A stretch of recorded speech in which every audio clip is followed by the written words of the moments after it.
ಕ್ಷೇತ್ರಕ್ಕೆ ಬಂದು ಸುಮಾರು 16ರಿಂದ 17 ವರ್ಷ ಆಯಿತು. ಎಲ್ಲಿಂದ ಬರ್ತಾ ಇದ್ದೀವಿ? ನಾವು ಬೆಂಗಳೂರಿಂದ ಬರ್ತಾ ಇರೋದು. ನಾವು ಬಂದಾಗಿಂದ ನಮಗೆ ಚೆನ್ನಾಗಾಗಿರೋದ್ರಿಂದ ನಾವು ಈ ಸ್ಥಾನ ಬಿಟ್ಟು ಬೇರೆ ಕಡೆ ಎಲ್ಲೂ ಹೋಗಿಲ್ಲ. ನಮ್ಮ ಅನುಭವದ ಪ್ರಕಾರ ನಮ್ಮಿದ್ರ ಎಲ್ರಿಗೂ ಒಳ್ಳೆಯದಾಗಿದೆ. ನನಗೆ ಅಂತಲ್ಲ, ಈ ಸ್ಥಾನಕ್ಕೆ ಕಾಲಿಟ್ಟವರು ನಾನು ಕೆಟ್ಟೆ ಅಂತ ಹೋದವರು ಒಬ್ಬರು ಇಲ್ಲ. ಎಲ್ಲರಿಗೂ ಒಳ್ಳೆಯದಾಗಿದೆ. ಸ್ವಾಮಿ ಹೇಳ್ದಂಗೆ ನಡ್ಕೊಂಡ್ರೆ ಅದರಂತೆ ಅವ್ರಿಗೆ ಭಾಗ್ಯ ಎಲ್ಲೂ ಸಿಗಲ್ಲ.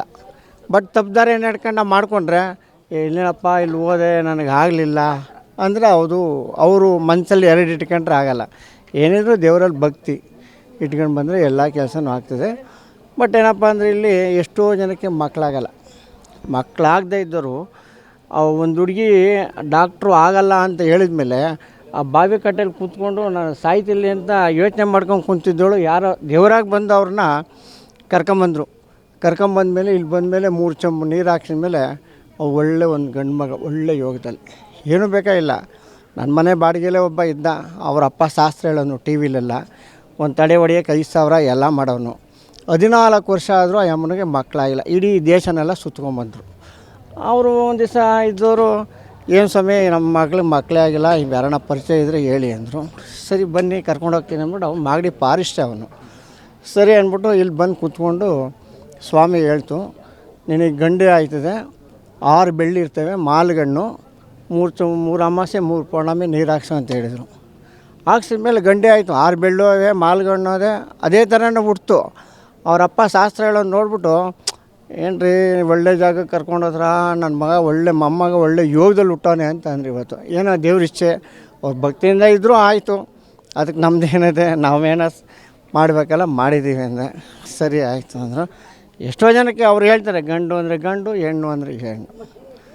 ಎಷ್ಟೋ ಜನ ಮಕ್ಕಳಿಲ್ಲ ಅಂದರೆ ಎಲ್ರಿಗೂ ಆಗಿದ್ದಾವೆ. ನಮ್ಮ ಇಷ್ಟು ವರ್ಷಕ್ಕೆ ನನ್ನ ಅನುಭವದಲ್ಲಿ ನಾನು ಇಲ್ಲೆಲ್ಲ ನೋಡಿರೋ ಪ್ರಕಾರ ಇಲ್ಲಿ ಆಗಲ್ಲ ಅಂದರೆ ನೀವು ಇಡೀ ದೇಶನೆಲ್ಲ ಸುತ್ತಿದ್ರೂ ಆಗಲ್ಲ. ಇಲ್ಲಿ ಆಯ್ತು ಎತ್ಕೊಂಡು ಹೋಗು ಅಂದರೆ ಎಲ್ಲೂ ಬೇಕಾಗಿಲ್ಲ. ಈಗ ಮನೆಗೆ ಹೋಗೋಷ್ಟೊತ್ತಿಗೆ ಅವ್ರ ಕೆಲಸ ಆಯ್ತದೆ. ಹಂಗೆ ಅಷ್ಟಿದೆ ಇಲ್ಲಿ.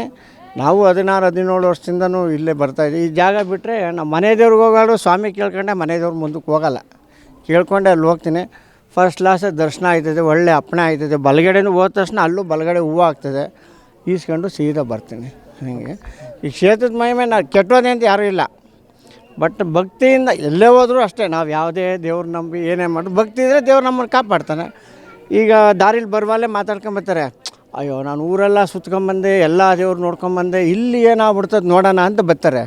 ಅಲ್ಲಿ ಸ್ವಾಮಿ ಹತ್ರ ಕೂತ್ಕೊಂಡಾಗ ಸ್ವಾಮಿ ಹಂಗೆ ಹೇಳ್ತದೆ, ಏನಿಲ್ಲ ದಾರಿಲಿ ಬರುವಾಗ ಊರೆಲ್ಲ ಸುತ್ಕೊಂಬಂದು ಇಲ್ಲೊಂದು ನೋಡೋಣ ಅಂತ ಬಂದಿದ್ಯಾ, ನಾನೇನೋ ನೋಡೋದು ಅಂತ ಸ್ವಾಮಿ ಕೇಳ್ತದೆ. ಅವಾಗ ಅವರು ಇಲ್ಲ ಕಣಪ್ಪ ಏನೋ ತಪ್ಪಾಯಿತು ಅಂದರೆ ನೀವೇನಾಗಬೇಕು ಹಿಂಗೆ ಆಗ್ಬೇಕಾ, ಆಯ್ತದೆ ಹೋಗು ಅಂತಾರೆ. ಹಿಂಗೆ ನಮ್ಮದು 16-17 ವರ್ಷದಿಂದ ಇದು ಬಿಟ್ಟರೆ ಎಲ್ಲೂ ಹೋಗಿಲ್ಲ. ಜಾಗದ ಮಹಿಮೆ ಹೆಂಗೆ? ನಾವು ಬೆಂಗಳೂರೇ, ಏನೂ ಇರಲಿಲ್ಲ. ಇದು ಬಂದಾಗ ಏನು 17 ವರ್ಷದಿಂದ ಏನೂ ಇಲ್ಲ. ಒಂದು ಗುಡಿ ಇತ್ತು, ಏನು ಚಿಕ್ಕದೊಂದು ಗುಡಿ ಇದ್ದು, ಒಂದು ಚಪ್ರ ಹಾಕಿದ್ರು ಅಷ್ಟೇ. ಇಲ್ಲೊಂದು ಮರ ಇತ್ತು. ಆಮೇಲೆ ಏನೋ ಅಪ್ಪನ ಆಶೀರ್ವಾದ, ಎಲ್ಲರೂ ಭಕ್ತಾದಿಗಳೆಲ್ಲ ಸೇರಿ 4 ಜನಕ್ಕೆ ಒಳ್ಳೇದಾಗಿ ಎಲ್ಲ ಮಾಡ್ಕೊಂಬಂದಿದ್ದಾರೆ. ಒಟ್ಟಿನಲ್ಲಿ ಇಲ್ಲೇ ಥರ ಎಲ್ಲಿ ನೀವು ಪ್ರಪಂಚ ಎಲ್ಲಿ ಹುಡ್ಕಿದ್ರು ಇಲ್ಲ. ಹೋಗ್ಲಾ ಮನೆ ದೇವ್ರಿಗೆ ಹೋಗೋ, ಬಲಗಡೆ ಒಂದು ಅಪ್ಪಣೆ ಹೂವು ಕೊಡ್ತದೆ ಈಸ್ಕೊಂಬೋಗು ಅಂದರೆ, ಇವ್ರು ಮನೆ ದೇವ್ರಿಗೆ ಹೋಗಿ ಪೂಜೆ ಮಾಡಿಸ್ತಿದ್ದಂಗೆ ಬಲಗಡೆ ಹೂವು ಆಗ್ತದೆ. ಬಲಗಡೆ ಹೂವು ತಗೊಂಬೋಗ್ಲಾದ್ರೆ ಬಲಗಡೆ ಹೂವು ಆಗ್ತದೆ. ಅದನ್ನ ಹಂಗೆ ತೊಗೊಂಬಂದು ಕೇಳ್ಕೊಂಡ್ರೆ ಅವಾಗ ಅವ್ರ ಕಷ್ಟ ಹರಿತದೆ.